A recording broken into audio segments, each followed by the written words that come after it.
నమస్తే, welcome to our channel. నేను మిషాల్ని. ఈరోజు సాక్షి మీడియాలో నిన్న మనం చూస్తానే ఉన్నాం.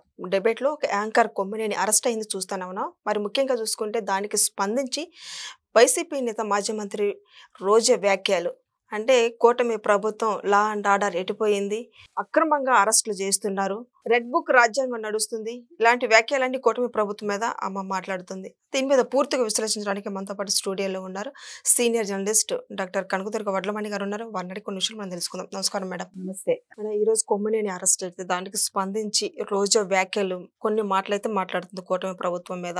ఈ రోజున అక్రమ అరెస్టులు చేస్తున్నారు, రెడ్ బుక్ రాజ్యాంగం నడుస్తుంది అన్న వ్యాఖ్యలను అసలు ఎలా చూడాలి మేడం? అసలు ఇవాళ రోజా గారు ఏం చెప్పదలుచుకున్నారో మనకు అర్థం కాల. ఇప్పుడు డైవర్షన్ పాలిటిక్స్ అని ఆవిడ అంటోంది, కొమ్మినేని అన్యాయంగా అరెస్ట్ చేశారు అంటున్నారు ఆవిడ. కానీ కృష్ణన్ రాజు ఏమన్నారు ఆ వ్యాఖ్యలు చెప్పట్లేదు ఆవిడ. కూటమి ప్రభుత్వంలో తెలుగుదేశం మహిళలు లేకపోతే జనసేన మహిళలు రోడ్డు మీదకి వస్తున్నారు. తర్వాత ఈ సూపర్ 6 అమలు కావట్లేదు కాబట్టి ఇవాళ అందరూ బయటకు వస్తున్నారట.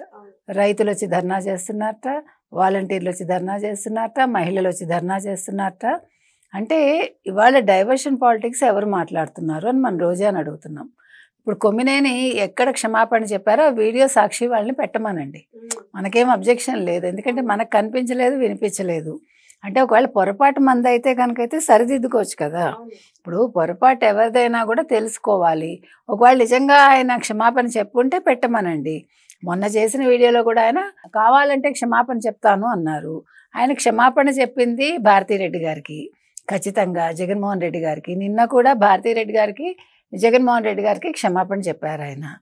అదేవిధంగా కృష్ణరాజు గారు కూడా మొన్న నిన్న కూడా భారతీరెడ్డి గారికి క్షమాపణ చెప్పారు. మరి అంటే ప్రజలకు చెప్పారేమో నాకు గుర్తులేదు. అంటే అది మరి ఆ ఫ్లోలో నేను ఏమైనా మిస్ అయ్యానా, మహిళలకు చెప్పారా నాకు తెలియదు. అసలు ముందు ఏదో అడుసు తొక్కనేలా కాలు కడగనేలా అని ముందు అసలు రాజధాని మహిళల మీద, అమరావతి రాజధాని మహిళల్ని వేశ్యలు అండం ఎందుకు, ఇంత గొడవ తెచ్చుకోవడం ఎందుకు? ఇప్పుడు కొమ్మినేని గారు మంచివారా చెడ్డవారా మనకు అనవసరం, మనకే ఇప్పుడు అది కాదు డిబేటు. లేదు ఆయన గొప్ప జర్నలిస్టా కాదా, గొప్ప వ్యక్తా కాదా, అది కూడా మనకు కాదు. ఆయన ఏదైనా కానివ్వండి, మనకు అనవసరం. అది ఆయన సాక్షిలో పనిచేస్తున్నారు. కేఎస్ఆర్ అని ఒక లైవ్ షో చేస్తున్నారు. ఇప్పుడు కేఎస్ఆర్ లైవ్ షో అది కొమ్మినేని గారిదే కదా. ఇప్పుడు సాక్షి వాళ్ళు చేయమంటేనే కదా వారు చేస్తారు. భారతీరెడ్డికి సంబంధం ఏంటి అంటే మరి మీరు ఈనాడు రామోజీరావు గారి సంబంధం ఏంటని ఎందుకు తిట్టారు? లేదా రాధాకృష్ణకి సంబంధం ఏముందని తిడతారు మీరు కదా. బిఆర్ నాయుడికి ఏం సంబంధం అని తిడతారు మీరు. మోకాలకి బట్టతలకి వాళ్ళు మూడేస్తోంది ఆవిడ. ఏదో సంబంధం తీసుకొచ్చి ఇక్కడ మాట్లాడుతుంది. ఇక్కడ ఈ ఇష్యూ మీదే మాట్లాడాలి ఆవిడ. అంటే ఎప్పుడో జరిగింది లేకపోతే వేరే దానికి దీనికి సంబంధం లేదు. ఇక్కడ అమరావతి మహిళల్ని తను కించపరిచాడు. ఎవరు? కృష్ణన్ రాజు. వేశ్యలు అన్నాడు. మరి అది చిన్న విషయమా? అంటే ఇప్పుడు మహిళల మీద అత్యాచారాలు జరుగుతున్నాయి, పిల్లల మీద అత్యాచారాలు జరుగుతున్నాయి, మీరు ఏం చేస్తున్నారు? హోంమంత్రి ఏం చేస్తోంది? మీరు అవి కాదు మాట్లాడాల్సింది. ఇవాళ గంజాయి అమ్మేస్తున్నారు, మద్యం అమ్మేస్తున్నారు. మీ హయాంలో జరిగినవన్నీ ఇవాళ మీరు ఏకరువు పెట్టకండి రోజా గారు అంటున్నాం మనం. ఇప్పుడు ఏం జరుగుతుందో మాట్లాడండి మీరు. ఇప్పుడు అవేం జరగట్లేదు. ఇవాళ పోలీస్ నెంబర్ 1లో ఉందని అంటే మొత్తం 18 స్టేట్స్ సంబంధించి కేంద్ర ప్రభుత్వం ఇవాళ ఒక రిపోర్ట్ విడుదల చేస్తే ఆంధ్రప్రదేశ్ 3వ స్థానానికి వచ్చింది 22వ స్థానం నుంచి.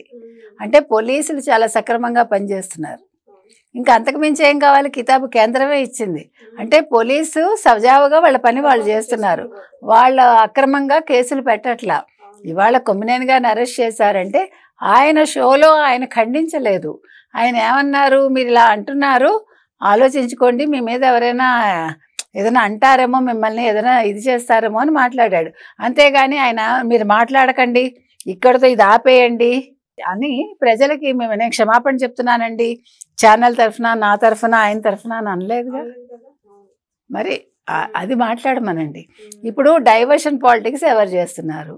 ఒక సజ్జలు చేశారు, ఒక విడుదల రజనీ చేసింది, ఒక అంబటి రాంబాబు చేశారు, ఈవిడ చేసింది. నిన్న సజ్జలు ఇంకో వ్యాఖ్య చేశారు. ఇప్పుడు అసలే మూలిగే నక్క మీద తాటికాయ పడ్డట్టు అసలే వైసీపీ వాళ్ళు ఇప్పుడు సమస్యల్లో ఉంటే, సాక్షి ఛానల్, సాక్షి వాళ్ళు ప్రాబ్లంలో ఉంటే ఈయన ఏమన్నారు?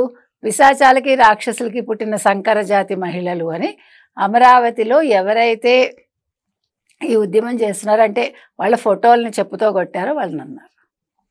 తప్పు కదా. ఇది ఇంకా ఘోరం కదా. ఇప్పుడు మరి సజ్జలు కూడా అరెస్ట్ అవ్వాలి కదా, మరి అది కూడా మాట్లాడు రోజా. ఇప్పుడు ఇవాళ మీరు అన్నీ మాట్లాడారు, ఇది కూడా మాట్లాడాలి కదా మీరు. మరి వాళ్ళ తరఫున మాట్లాడుతున్నప్పుడు న్యాయాలు నిజాలు మాట్లాడే వాళ్ళు మీరైతే ఈ విషయం మాట్లాడాల్సింది. ఇవాళ రోజా మాట్లాడేది ఏంటంటే సూపర్ 6 అంటుంది, మరొకటి అంటుంది. సూపర్ 6 అమలు అవుతోంది కదండి. వీళ్ళు ఏంటంటే ప్రజల్లో ఒక నెగటివిటీని క్రియేట్ చేయాలి. మొన్న మీటింగ్ పెట్టుకున్నారు, మనకు తెలుసు అది. సమన్వయ కమిటీ పెట్టుకుని మీరు ఇలా ప్రచారం చేయండి, మీరు ఇలా పేపర్లో రాయండి, ఇలా ఛానల్లో చెప్పండి. సో దాన్ని బేస్ చేసుకుని ఇవాళ వీళ్ళందరూ ఇవన్నీ చేస్తున్నారు. ఈ చేయడంలో ఏం జరిగింది, మిస్ఫైర్ అయ్యి కొమ్మినేని అరెస్ట్ అయ్యారు. నెక్స్ట్ కృష్ణన్ రాజు అవుతారు. కృష్ణన్ రాజు కంటే ముందు సజ్జలు అవుతారా, సజ్జల తర్వాత కృష్ణన్ రాజు అవుతారా, మనకేది తెలియదు. ఇద్దరిలో ఎవరో ఒకరు ముందు వెనకలు అవుతారు. అప్పుడు ఇవిడ ఏం మాట్లాడుతుందో అప్పుడు మాట్లాడు. రాష్ట్రం మీద ఇప్పుడు కూటమి ప్రభుత్వం మొత్తం ఫెయిల్యూర్, ఒకటి రాష్ట్రాన్ని పరిపాలన సంవత్సరంలోపు నాశనం చేశారని వ్యాఖ్యలు చేస్తుంది మేడం. ఎలా చూడాలి మేడం? ఎవరు నాశనం చేశారు? మీరు 5 ఏళ్ళు నాశనం చేసిన దాన్ని వీళ్ళు ఇంకా పునరుద్ధరిస్తున్నారు. ఇవాళ అమరావతిలో జంగిల్ క్లియరెన్స్ అయింది, అది మాట్లాడమనండి. మీ హయాంలో ఇప్పుడు అప్పులు ఎక్కడి నుంచి వచ్చే అప్పుల గురించి మాట్లాడుతున్నారు. ఈ అప్పులని మీ హయాంలో చేసినవి. ప్రతి శాఖలోనూ మీరు ఎంత అప్పులు పెట్టేసి వెళ్ళారో, పేమెంట్స్ చేయకుండా ఎలా వెళ్ళిపోయారో మీరు మాట్లాడండి. నువ్వు ఆడదాం ఆంధ్ర 100 కోట్ల స్కామ్ గురించి మాట్లాడు రోజా గారు. అదేవిధంగా మీరు ఇంత ఆస్తులు ఎలా సంపాదించుకున్నారు, ఇంత ఇల్లు ఎలా కట్టుకున్నారు, ఇన్ని కార్లు ఎలా వచ్చాయి, అవన్నీ కూడా మాట్లాడండి. మీరంతా నిజాయితీగా ఉంటారు కదా.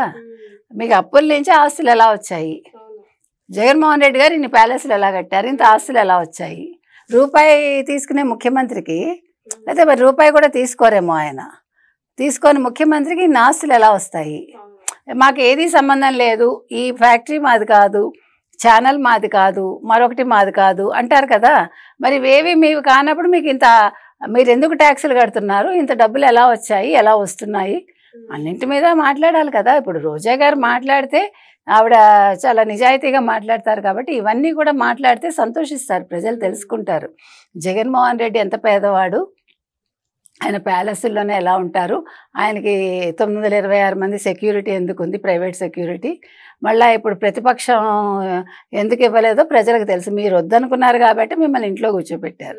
ప్రజలు గమనించారు కాబట్టి మీకు ఓటు వేయలేదు. మీకు అది అర్థం కావట్లేదు. ప్రజలు గమనిస్తున్నారు మీరు ఏం చేస్తున్నారు, మీరు ఎలా మాట్లాడుతున్నారో, ఎంత అసహ్యంగా మాట్లాడుతున్నారో ప్రజలు గమనిస్తున్నారు. లక్ష్మీపార్వతి లాంటి వాళ్ళు ఏం మాట్లాడుతున్నారు, మీరందరూ ఏం మాట్లాడుతున్నారు? ఈ రోజు జగన్మోహన్ రెడ్డికి, భారతీ రెడ్డికి క్షమాపణ చెప్పని ప్రజలు కోరుతుంటే నోటి మీద వేలేసుకుని ఉంటున్నారంట ప్రజలు. ముక్కు మీద వేలేసుకున్నారు. ఎవరు ముక్కు మీద వేలేసారో నాకు తెలియదు. అంటే ఇప్పుడు ఇలా మాట్లాడుతున్నందుకు ఆవిడ ముక్కు మీద ప్రజలు వేలేసారో ఆవిడ తెలియాలి, మనకు తెలియదు. ఎందుకంటే వాళ్ళని ముక్కు మీద వేలేసుకుంటారు. భారతీ రెడ్డి గారి బాధ్యత అండి, ఆవిడ ఛానల్ కాబట్టి she has to come out, ఆవిడ చెప్పాలి. ఎందుకంటే మహిళలను అన్నారు, ఇక్కడ ఒక మహిళగా ఆవిడ వచ్చి మాట్లాడాలని మనం క్లియర్గా చెప్తున్నాం. నిన్న జగన్మోహన్ రెడ్డి గారు మరి కొమ్మినేని వెనకేసుకు వచ్చారు కాబట్టి జగన్మోహన్ రెడ్డి కూడా క్షమాపణ చెప్పాలి. ఎందుకంటే మీరు మాట్లాడకుండా ఉంటే అది వేరే విషయం, మీకు ఛానల్కి సంబంధం లేదని. కానీ మీరు ఆయన వెనకేసుకు వచ్చారు కాబట్టి ఒక జర్నలిస్ట్గా మీరు భావించి ఆయన కూడా క్షమాపణ చెప్పాలి. ఈ రోజు రాష్ట్ర ప్రజల్ని అక్కగా చెల్లెలుగా ఎంత గౌరవిస్తారో జగన్మోహన్ రెడ్డి గారు అన్న క్వశ్చన్, అది అందరికీ తెలుసు. మీరు అక్క చెల్లెల్ని ఎంత బాగా గౌరవిస్తారో, ఇంట్లో ఉండే తల్లిని చెల్లిని ఇంకో చెల్లిని ఎలా బయటికి పంపించారో, సొంత బాబాయ్ హత్య విషయంలో ఇంతవరకు మీరు ఏవి చర్యలు తీసుకోకపోవడం ప్రజలన్నీ బాగా గమనిస్తున్నారండి. మీ విశాల హృదయానికి వాళ్ళందరూ చాలా సంతోషించి మీ ప్రేమ తట్టుకోలేకే మీకు 11 సీట్లకు మిమ్మల్ని పరిమితం చేశారు. ఇంకా ఇంతకు మించి ప్రజలు ఇచ్చే గిఫ్ట్లు ఏముంటాయి చెప్పండి. అందుకని రోజా గారికి వాస్తవాలు తెలుసు, కానీ వేరే ఇంకా దిక్కులేక ఆవిడ మాట్లాడుతున్నారు, తప్పదని. ఇంకా శ్యామల గారు రావాలి బయటికి, మరి ఎప్పుడు వస్తారో చూద్దాం. Thank you madam. Thank you.